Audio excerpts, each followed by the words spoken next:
네, 10시 반을 지나가고 있는 상황입니다. 코스피는 조금 더 힘을 좀 내주면서 0.4%의 상승세, 코스닥은 0.1% 강보합 수준인데요. 확실히 오늘 선물옵션 동시 만기일이니만큼 약간은 시장에서 눈치를 보면서 쉬어가고 있는 상황입니다. 자, 그런 가운데 목요일은 또 이분과 함께 코인으로 한번 이야기를 넘어가 보도록 하겠는데요. 디파이 농부의 조동현 대표 자리해 주셨습니다. 대표님, 어서 오십시오. 네, 안녕하세요. 네. 자, 오늘 프로의 시선 주제 공개해 주시죠. 자, 비트코인 ETF 순유입이 지속되고 있다라는 점, 그리고 이제 미국에서 있었던 일이죠. 지니어스 법안이 통과됐다라는 내용입니다. 자, 이제 구체적인 내용들에 들어가기 앞서서 이제 한 주 동안의 코인들은 어떻게 움직였는지 이러한 부분도 좀 자세히 알고 싶습니다. 네, 아무래도 이 크립토 시장, 이 코인 네. 시장에서 가장 중요한 거는 이제 비트코인의 이제 수급입니다. 근데 최근 이제 일주 동안 이제 현물 ETF의 순유입이 좀 컸습니다. 네. 그래서 이제 한 8억 달러 상당의 이제 자금이 이제 계속적으로 유입이 되고 있고요. 꽤나 인상적인 건 어떤 것이었냐면 미국 기업 중에 한 60개 정도가 이제 10조 원 가량을 이제 매수했습니다. 근데 이게 이례적인 일이에요. 네. 그러니까 보통 이제 비트코인이나 이런 다른 알트코인들을 매수하는 것은 이 소매 투자자 위주로 이제 흘러갔었거든요. 근데 이제 최근 들어서 이제 상장된 이제 미국 기업들이나 네. 아니면 일반 어떤 기업들이 계속적으로 비트코인을 자신들의 트레저리에 축적하고 있다는 게 놀라운 사실입니다. 모멘텀이 있어서입니까? 아니면 이제 비트코인 자체의 그런 밸류에이션이 높아서 기업 입장에서도 좀 살만하다 이렇게 봐야 되는 겁니다. 아무래도 마이크로 스트래티지의 영향이 컸던 것 같아요. 그래요. 이제 스트래티지라고 하는 이제 기업 자체가 이제 자신들이 영위하는 사업에서는 이제 이익을 내지 못하지만 네. 자신들이 이제 발행한 전환사채로 계속적으로 자금을 조달하고 그 조달된 것으로 비트코인을 매수하고 있거든요. 그렇죠. 근데 이제 주가를 살펴보면은 여기 큰 프리미엄이 이제 얹어지고 있습니다. 그러다 보니까 이제 그 상장 기업 입장에서는 이제 비트코인을 자신들의 트레저리에 계속 모은다는 이슈 하나만으로도 이제 주가를 부양할 수 있는 하나의 호재를 만들 수 있는 거죠. 그러다 네. 보니까 미국 기업뿐만 아니라 일본을 넘어서 한국에도 이제 등장하고 있습니다. 그래서 여러 기업들이 지금 비트코인을 모으는 것이 네. 비트코인의 어떤 사상과 어떤 가치를 그 밸류에이션해서 이제 모으는 기업도 있겠지만은 주가를 부양하고자 하는 이제 목적으로 하는 기업도 많아지고 있는 게 최근 들어 이제 보인 좀 모습입니다.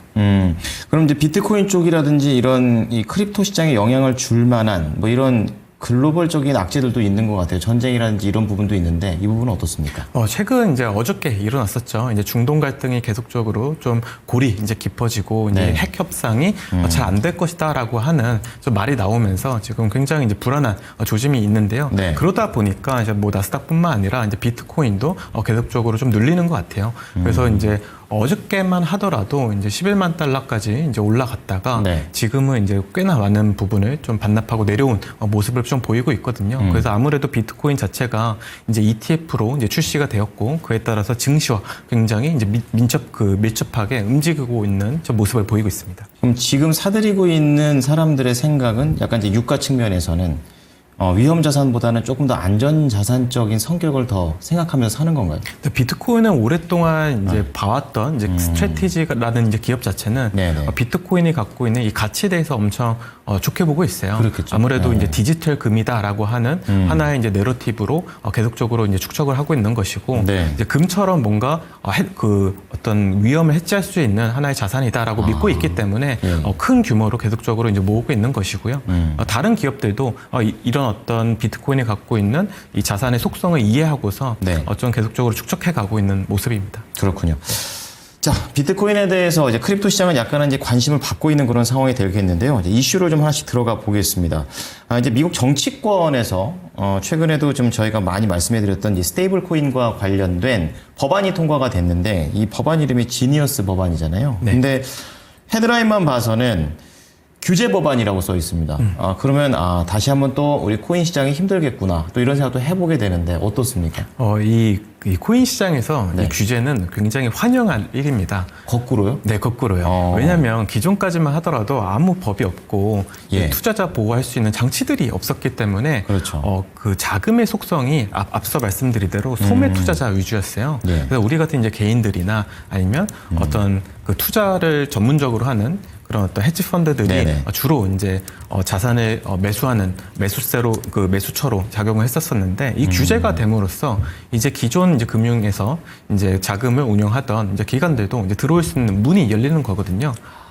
그렇기 때문에 사실 규제 법안이지만 그쵸. 이게 전체 시장에서는 굉장히 환호를 하고 있습니다. 오히려 관심이 하나도 없다가 그쵸. 이제 좀 관심 받으면서 제도권에 들어가는 상황이군요. 그렇죠. 예전 같은 경우 네. 이제 코인은 투기다라고 하는 맞아요. 말이 많았고 예. 그렇다 보니까 안 좋은 시선으로 많이 봤거든요. 근데 이제 규제를 한다는 것은 그 엄연한 금융 자산으로 점점 인정을 받고 있다는 뜻이잖아요. 비트코인하고 이더리움이 대표적인 사례이기도 하고요. 네. 그렇기 때문에 이 규제가 언제 되냐 이게 굉장히 포인트가 되는 것입니다. 근데 이제 그렇군요. 최근 들어서 이제 신시아 루미스 상원이 네. 이제 스테이블 코인 법안, 제가 앞서 말씀드린 지니어스 액트를 제출했고 네. 그것이 이제 최종 투표로 이제 가결되냐 부결되냐 이게 굉장히 이제 초점이었었는데요. 이제 오늘 나온 소식에 따르면은 상원 절차 투표는 이미 완료됐고 예. 그다음에 최종 투표를 앞두고 있다라고 합니다. 근데 이게 어떤 의미냐면 처음에 이제 법안을 만들어서 제출을 하게 되면 네. 이제 상원 의원들끼리 이제 회의를 합니다. 그렇죠. 그 회의 결과를 반영해서 수정 법안을 다시 제출하고 그 수정 법안을 최종 투표해도 될지를 결정하는 것이 상원 절차 투표인데요. 그렇죠. 그것이 어저께 완료됐다는 것이고요. 그래서 아마도 이 영업일 안에 이 최종 투표가 완료돼서 통과될 것이라는 전망이 나오고 있어요. 그게 이제 여당 야당 상관없는 건가요? 네네. 그러니까 수정 법안이 나왔다는 건 어느 정도 합의가 됐다는 얘기겠네요. 네. 그럼 이게 통과가 되게 되면은 코인 시장에서는 이제 어떠한 영향력으로 오는 건가요? 이제 스테이블 코인 시장이 규제가 되기 시작하면 네네. 이제 기업들과 이제 투자 기관들이 계속적으로 스테이블 코인을 이제 발행할 수 있게 됩니다. 그러면 이제 발행하는 그 달러를 입금해서 이제 1달러에 상응하는 이제 네. 블록체인 상에서 이제 코인을 받는 거잖아요. 그게 예. 스테이블 코인인데 이 스테이블 코인을 계속적으로 사용할 수 있게 되는 거죠. 근데 은행에서 자신들이 이제 자신들의 자금을 그 예치하거나 네. 아니면 뭐 단기 어떤 금융 시장인 뭐 MMF 같은 곳에서 자금을 융통할 필요 없이 네. 스테이블 코인을 발행해 가지고 뭐 자신들의 어떤 그 계좌에만 갖고 있어도 네. 뭐 이자 자체가 지금 현재는 한 5% 상당 이자를 받을 수 있거든요. 뭐 어떻게 보면 투자적으로 굉장히 좀 매력도 있고 네. 또 자금 운영 측면에서도 굉장히 유리한 측면이 있습니다. 네. 그렇기 때문에 이런 것들이 이제 활발하게 되면 결국 많은 자금들이 이 코인 시장으로 흘러 들어오니까 그렇죠. 결국 그 코인 자체가 비트코인, 이더리움뿐만 아니라 다른 알트코인에도 계속적으로 유입될 수 있다는 전망이 나오고 있는 거죠.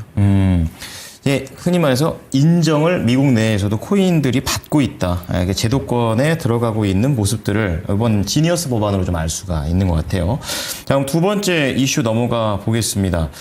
이것도 자금 융통의 또 한 축인 것 같은데 대출과 관련해서도 이게 또 연결이 돼 있어요. 어떻습니까? 네, 최근 이제 스테이블 코인 법안이 예. 최종적으로 통과돼서 아마도 올해 8월까지는 이제 완료가 될 것이다. 그러면 이제 규제가 되고 완비되고 그러면 기관 투자자가 들어올 것인데 이 어떤 흐름 속에서 지금 굉장히 많은 자금들이 스테이블 코인 시장으로 오고 그 스테이블 코인을 담보로 해서 다른 네. 자산을 빌려가려는 수요가 굉장히 높아지고 있어요. 그래서 그 이더리움 기반의 이제 대출을 해주는 서비스를 제공하는 이제 업체들의 그 토탈 밸류 락이라고 해서 얼마나 많은 대출 잔고가 쌓이고 있는지를 보여주는 데이터가 있는데요. 네. 그 데이터를 살펴보면은 한 개의 가장 큰 이제 대출 어떤 기간에서 대출 잔고가 지금 40빌리언 달러 한화로 하면은 거의 50조 가량 되는 네. 좀 자금들이 좀 몰리고 있습니다. 지금 나가고 있는 저 그림이 그건가요? 네, 맞습니다. 이게 화면에 보시는 거는 예. 이제 에이브라고 하는 이더리움 기반의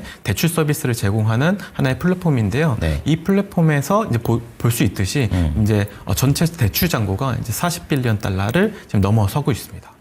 이제 그만큼 이더리움이라는 코인 역시 시장에서 이제 담보가 될 수 있다라는 관점인 거잖아요. 그렇죠. 그럼 저게 이더리움에 한정되어 있는 내용인가요? 아니면 다른 코인들도 할 수 있는 건가요? 근데 요즘은 이더리움뿐만 아니라 네. 비트코인, 그다음에 스테이블코인 다양한 자산을 담보로 해서 대출을 빌려갈 수 있거든요. 네, 네. 근데 이런 대출 수요가 올라온다는 것이 굉장히 이 코인 시장에서는 중요합니다. 왜 그러냐면 이제 하락장. 즉 시장이 안 좋기 시작하면요, 네. 이 대출 잔고부터 빠지기 시작하거든요. 네. 아무도 대출을 해서 다른 이종 자산, 그러니까 이종 코인을 살 필요가 없잖아요. 그렇죠. 왜냐면 계속적으로 하락하기 때문에. 근데 지금은 엄연히 이제 상승장에 돌입했기 때문에 대출을 해서라도 다른 코인을 살려고 하는 이런 수요가 많다고 해석을 할 수 있어요. 주식 시장이랑 똑같네요. 대기 자금 같은 거를 보면서 시장이 지금 호황이냐 아니면 나쁘게 그쵸. 보냐 이 차이인 거죠. 똑같은 거군요. 네.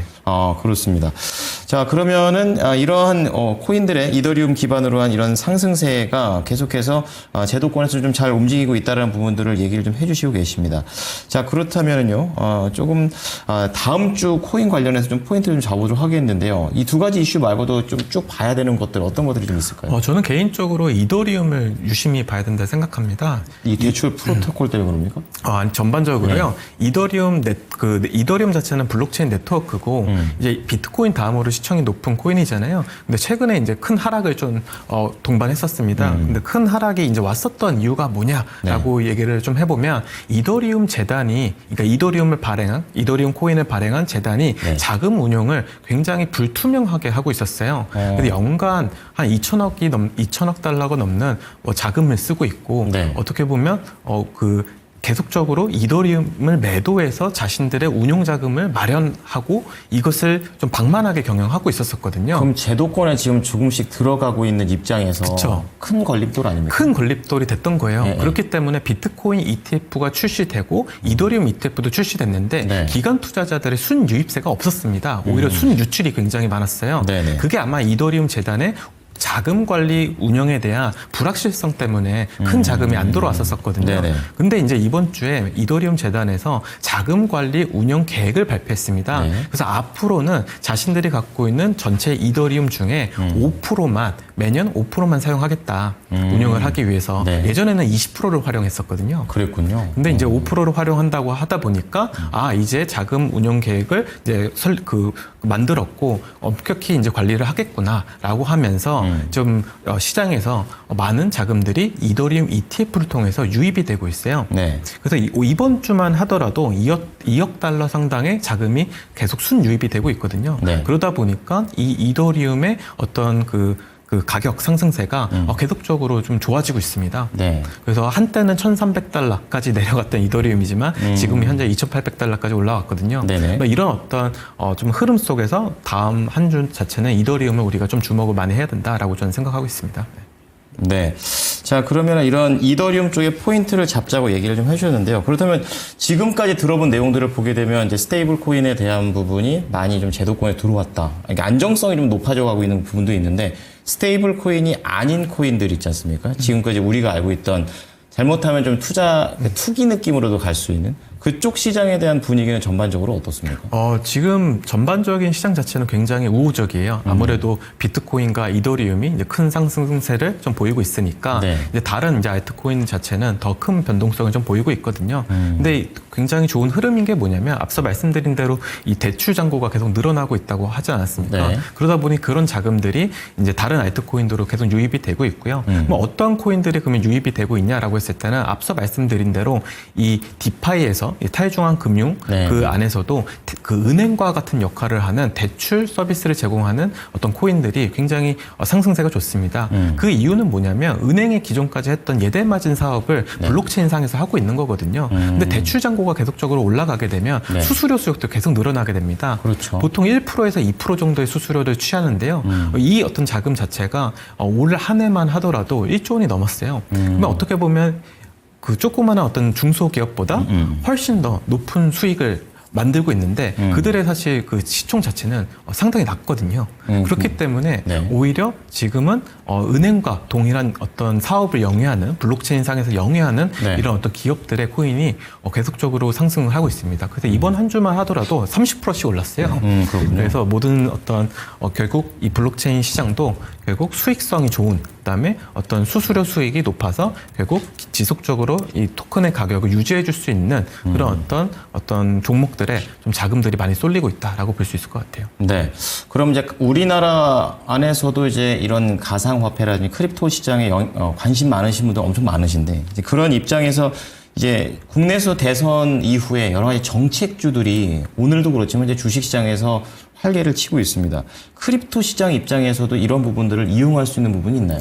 저도 좀 놀랐습니다. 이제 이제 대선 결과가 나오고 나서 예. 이제 국장에서도 이제 굉장히 많은 어떤 테마주라고 하는 대선주들이 많이 올랐었잖아요. 근데 정책 관련 것도 그렇죠. 그렇고요. 근데 코인 시장에서도 똑같이 그랬습니다. 이제 스테이블 코인 법안이 이제 그 마련이 되고 있다라고 하니까 이제 한국에서 유일하게 있는 블록체인 네트워크가 있거든요. 네. 이제 카이아라고 하는 카이아. 이제 네. 블록체인이 있습니다. 예전에는 클레이튼이라고 많이 알려져 네, 있던 그건 알고 있습니다. 네. 그런 어떤 네트워크인데요. 거기서도 뭐 그 원화 기반으로 한 스테이블 코인을 자신들이 추진할 거다라고 발표하면서 네. 굉장히 큰 상승세를 지금 이뤄내고 있습니다. 그럼 그것을 가지고도 지금 이제 투자자 입장에서 보게 되면 사도 될 수 있는 모멘텀이 되는 건지, 지금 만약에 투자를 한다면 크립토 시장에서는 좀 단기적인 입장에서 접근하는 게 좋습니까? 아니면 중장기 관점에서 하는 게 유리합니까? 저는 개인적으로 이제 국내 네. 앞서 말씀드린 그런 어떤 블록체인 같은 경우는 원화 스테이블 코인에 대한 기대감 때문이거든요. 근데 원화 스테이블 코인은 전 개인적으로 잘 안 될 거라 생각해요. 왜요? 왜냐면 사실 이 원화를 사용하는, 그러니까 대부분 스테이블 코인은 달러 기반입니다. 그렇죠. 그리고 전 세계 사람들이 달러 기반의 스테이블 코인을 사용하는데 네. 다른 어떤 화폐를 기반으로 한 스테이블 코인을 사용 안 하거든요. 네. 2023년도에 일본에서 엔화 기반의 스테이블 코인을 만들었었어요. 그리고 일본 내 거래소는 엔화 기반의 스테이블 코인만 사용할 수 있게끔 규제를 했었습니다. 약간 기축 통화가 아닌 엔화 입장에서는 미리 한번 뭐 보여주는 거네요. 그렇죠. 그것도 네. 굉장히 오래전에 했었어요. 근데 이게 잘 되지 않았습니다. 그랬군요. 네, 그렇기 때문에 네. 원화 스테이블 코인은 아직도 갈 길이 멀고 전체 그 글로벌 시장에서도 인정받지 못하는 이제 스테이블 코인이 될 거기 때문에 저는 개인적으로 굉장히 좀 부정적으로 보고 있고 네. 그러다 보니까 단기적인 접근이 낫지 장기적인 접근은 좀 옳지 않다라고 생각하고 있습니다. 그러니까 오히려 중장기로 봤을 때, 그러니까 단기적인 거는 우리나라 쪽인 내용인 거고, 중장기로 봤을 때는 뭐 미국이라든지 이런, 이런 정책적인 부분을 보도록 하겠습니다. 네. 오늘 프로의 시선 관련해서는 이 정도까지 좀 다뤄보도록 하겠습니다. 대표님 오늘 말씀 감사합니다. 네, 감사합니다. 네, 지금까지 프로의 시선이었습니다.